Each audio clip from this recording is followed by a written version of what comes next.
শোলকুপায় পিঠা উৎসবে জনতার ঢল। ঝিনাইদহে শোলকুপা উপজেলায় বারুইপাড়া গ্রামে অনুষ্ঠিত হয়ে গেল গ্রাম বাংলার ঐতিহ্যবাহী পিঠা উৎসবের মেলা।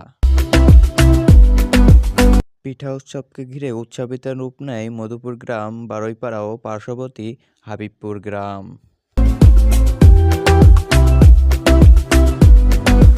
গত কয়েক বছর ধরে বারুইপাড়া গ্রাম জি.কে সেচকল্প এই খালপাড়ে এই পিঠা উৎসবের আয়োজন করে যাচ্ছে গ্রামবাসীরা।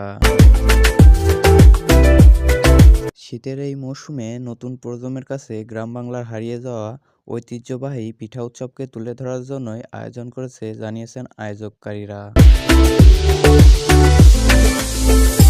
অন্যান্য বছর থেকে এবছরে দর্শনার্থীদের ভিড় ছিল চোখে পড়ার মতো, যা সকাল থেকেই পার্শ্ববর্তী এলাকা ও অন্যান্য জায়গা থেকে জমতেছিল ভিড় এই মেলা প্রাঙ্গণে। এই মেলায় ছিল বাহারি ভাপা পিঠা, চিতই পিঠা, পাটিসাপটা, দুধ চিতই, বিভিন্ন স্টলে বাহারি পিঠা, যা দর্শনার্থীদের মন কাড়ার মতোই।